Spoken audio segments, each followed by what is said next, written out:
Pemirsa, masih bersama Indonesia Lawyers Club. Di balik mundurnya Hakim Agung. Silakan Pak Benyamin, diterusin. Kalau saya mengikuti apa yang diceritakan, kemudian apa yang diketahui umum soal penertanganan itu, unsur written and written, dia menghendaki dan mengetahui terpenuhi. Ya, jadi putusan yang sudah bersih, kemudian dikorek, apakah itu dikoreksi dan sebagainya, itu pasti dia punya maksud-maksud tertentu, pasti dia punya kepentingan. Saya tidak tahu apakah kepentingannya itu diteror oleh gembong teroris atau mafia atau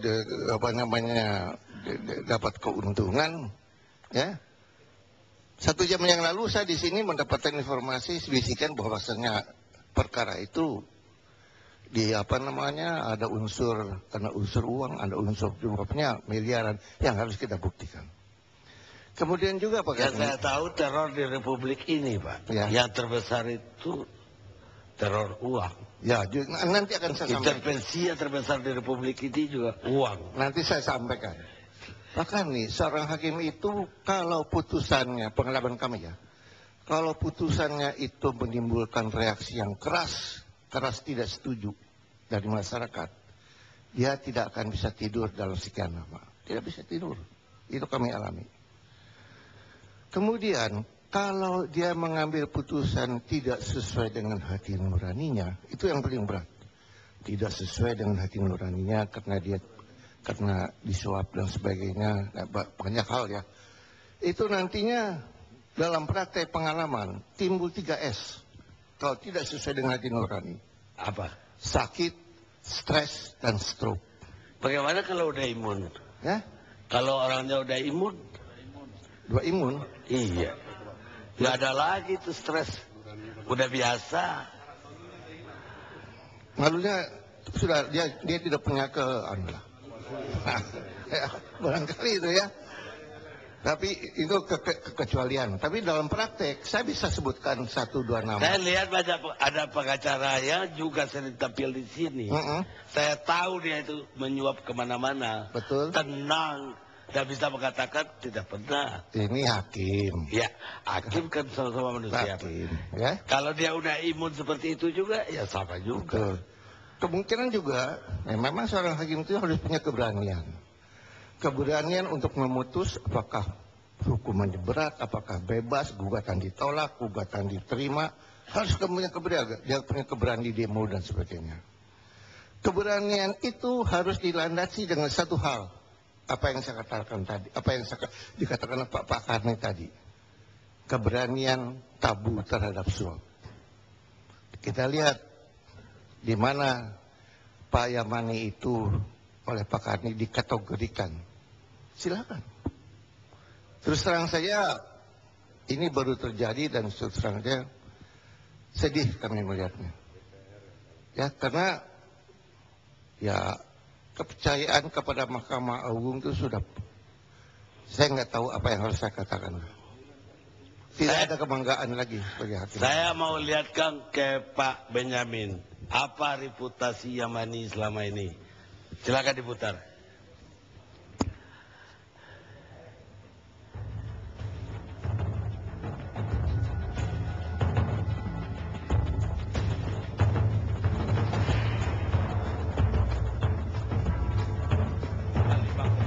Kilogram heroin, membebaskan bandar sabu-sabu di Kalimantan. Bukan asali. Menolak kasasi terdakwa kasus pembunuhan Sunang.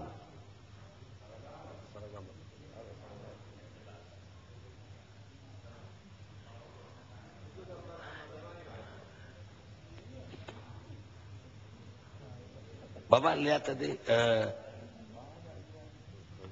dia punya reputasi banyak Pak. Di Kalimantan Selatan juga banyak.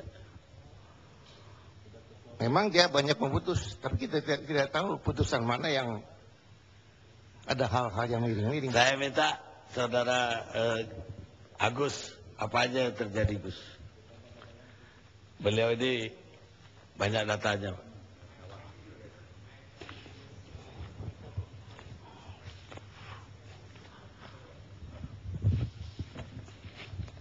Terima kasih atas waktu yang diberikan.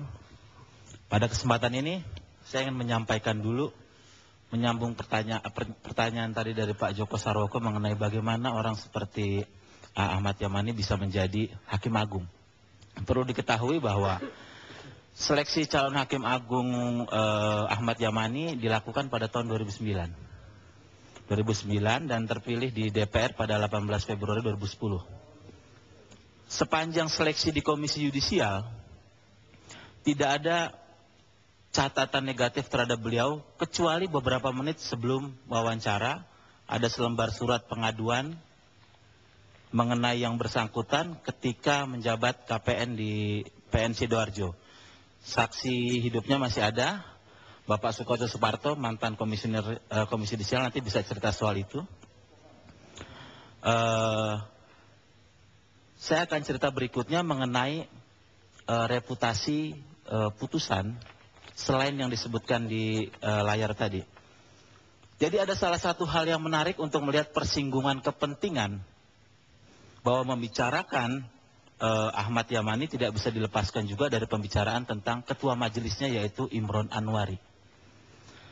Jadi mungkin semua ingat pada sekitar bulan Juli 2011, Kejaksaan Agung pernah mengeluarkan SP3 terhadap perkara korupsi dengan tersangka Gubernur Kalimantan Selatan Rudy Arifin dalam sebuah perkara pembebasan tanah di Martapura.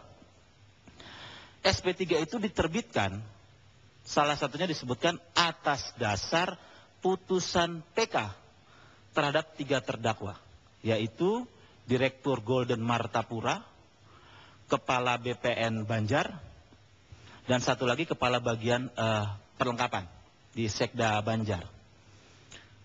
Putusannya adalah bebas tiga-tiganya.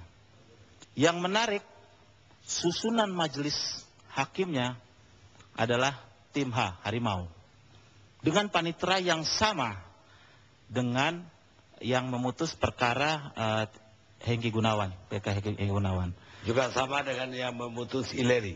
Ya, sama. Yaitu ketuanya adalah Bapak Imron Anwari, anggotanya Bapak Ahmad Yamani, anggotanya Hakim Nyakpa, dan paniteranya Dwi Tomo yang sekarang sudah di PN Sukoharjo. Jadi itu putusan itu menjadi dasar penerbitan SP3 Rudy Arifin.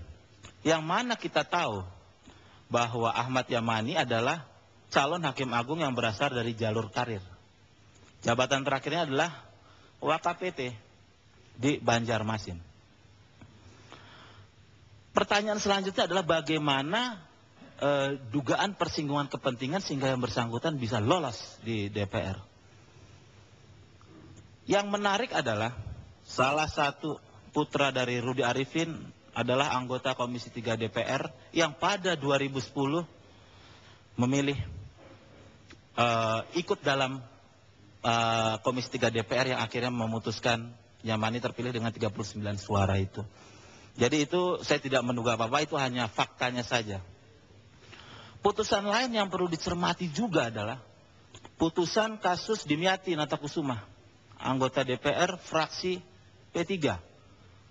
Yang kita tahu juga posisinya adalah Ketua Panitia Kerja Revisi Undang-Undang Komisi Yudisial yang mengawasi Mahkamah Agung. Putusan hakim saat itu sama, ketuanya adalah Imron Anwari, anggotanya adalah Ahmad Yamani, hanya hakim anggota satu lagi Pak Suwardi. Putusannya menolak kasasi jaksa, kira bebas. Posisi Dimyati adalah Ketua Panja RUKY, sehingga sangat ada hubungan-hubungan persinggungan kepentingan yang sangat pelik di sini. Jadi tidak sesederhana bekerja sama antara AY dan operator yang berinisial H itu. Iya. Di Mahkamah Agung, operator komputer itu. Jadi Yang perlu ditegaskan di sini adalah, pertama permintaan saya sederhana, saya sudah mengecek 3 putusan PK tadi. 176, 191, 192. Saya minta supaya tim Mahkamah Agung itu mempublikasikan versi PDF-nya sama seperti putusan yang lain. Karena putusan itu di website putusan Mahkamah Agung nggak ada. Jadi itu diterbitkan biar masyarakat tahu pertimbangan hukumnya apa, bagaimana kaitan-kaitan kepentingannya. Terus yang kedua tentu desakan kepada Ketua Mahkamah Agung. Jika persoalan sebesar ini menimpa lembaga peradilan tertinggi, bukan tidak mungkin Ahmad Yamani saja mundur, tapi juga Ketua Mahkamah Agung bisa jadi dituntut oleh masyarakat pencari keadilan untuk mundur jika tidak bisa menyelesaikan masalah ini. Jadi perlu ketegasan di sini. Kira-kira seperti itu, Pak Karni. Sekarang ke Henry. Bu Henry, ini seri berikutnya dari mafia peradilan sudah kemana-mana. Yang pekan lalu sudah kita bahas. Kita duga pekan lalu benarkah sudah masuk ke istana. Ternyata lebih dulu masuk ke Mahkamah Agung. Apa pendapat Anda? Semakin meyakinkan saya bahwa kondisi bangsa kita sekarang ini sedang dalam bencana narkoba. Kenapa saya katakan bencana di tengah-tengah kondisi 50 orang mati setiap hari, 5 juta orang pecandu, hakim pakai narkoba, anggota DPR, wakil bupati, hakim agung bermain. Kemudian ada 2 tadi, Hillary dan Hengki, yang majelisnya sama, Imron, Yamani, dan satu lagi. Yang saya tahu untuk perkaranya Hillary, Hakim Imron ini sudah dipesan sejak masih memeriksa perkara itu di memeriksa novum di tingkat pengadilan negeri. Kemudian apakah ia sedemikian naif, sedemikian bodohnya 3 orang hakim ini menggunakan alasan hukum bahwa hukuman mati itu bertentangan dengan konstitusi. Saya pikir mahasiswa Fakultas Hukum aja tahu bahwa Mahkamah Agung tidak mempunyai wewenang untuk menilai sebuah undang-undang atau sebuah pasal dari peraturan perundang-undangan apakah bertentangan atau tidak dengan konstitusi, karena itu adalah kewenangan Mahkamah Konstitusi. Kemudian kita lihat lagi ada perilaku yang sangat jorok, yaitu memalsu putusan. Sudah diputus 15 tahun, tentunya ada apa-apanya. Masih belum puas juga, saya nggak tahu transaksi apa lagi. Dirubah lagi menjadi 12 tahun. Saya melihat kondisi seperti ini diperparah lagi, masih ada pula oknum advokat. Kemudian masih banyak oknum-oknum lain yang ikut bermain. Yang saya khawatirkan ketika oknum-oknum ini menjadi semakin banyak di satu institusi yang sama. Terlebih lagi ketika mereka mempunyai atau menduduki posisi yang strategis di situ. Apakah salah kalau saya katakan bahwa mafia narkoba ini sudah masuk kemana-mana? Disinyalir oleh Pak Mahfud, Pak Sudi Silalahi berang. Padahal kalau kita lihat, kenapa orang menduga bahwa itu ada mafia? Kasus Ola, rekomendasi dari Mahkamah Agung, rekomendasi dari Menteri Hukum dan HAM, rekomendasi dari Menko Polhukam untuk menolak permohonan si Ola. Tapi rekomendasi itu kok malah tidak sampai ke Presiden. Pada waktu JLC yang lalu sudah kita konfirmasi kepada Patrialis Akbar membenarkan bahwa itu adalah suratnya. Tapi kok rekomendasi yang menjadi alasan gerasi terhadap si Ola justru rekomendasi dengan isi yang 180 derajat bertentangan. Mengatakan berkelakuan baik, kemudian mengatakan bahwa dia kurir dan sebagainya, dan sebagainya, dan sebagainya. Nah, kita perlu penjelasan mana rekomendasi yang dari Menko Polhukam atau pendapat Menko Polhukam, kenapa ditolak?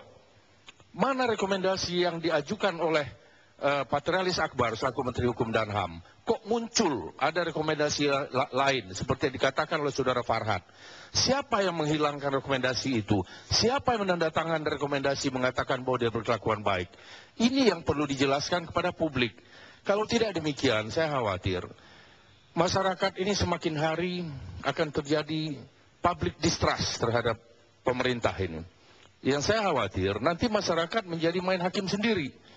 Nanti lama-lama para pegiat narkoba ini, istilahnya Farhad, belum puas juga kata, nembak 5 orang, tembak aja kepalanya olah.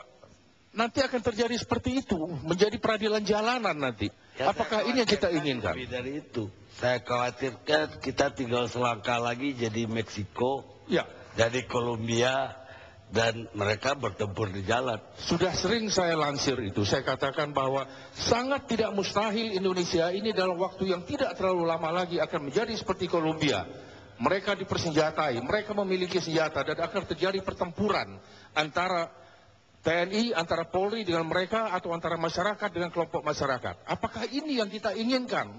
Sehingga sekarang saya mengharapkan supaya adalah komitmen moral kita, setidaknya kita yang ada di ruangan ini, yang mengaku sebagai lawyer, yang mengaku sebagai ahli hukum, yang mengaku sebagai abdi negara. Apapun yang kita akui di sini, tunjukkan dengan komitmen.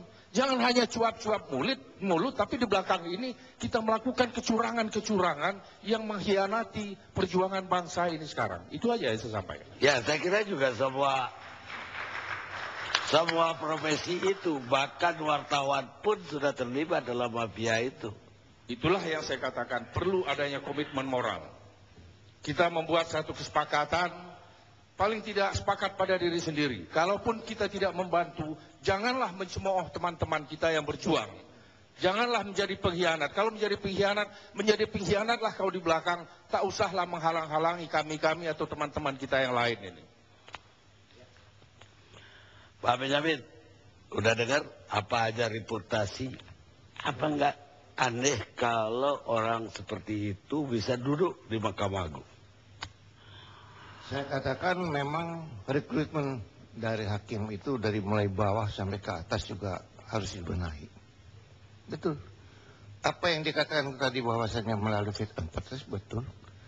Pada saat dulu di mana sekarang semua pejabat publik itu melalui fit and proper DPR, hasilnya kita bisa lihatlah.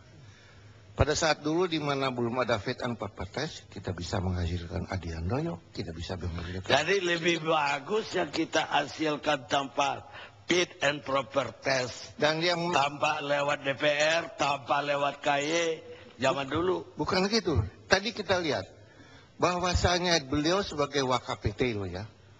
Sedangkan mestinya urutannya KPT dulu diangkat, diusulkan, bukan wakilnya.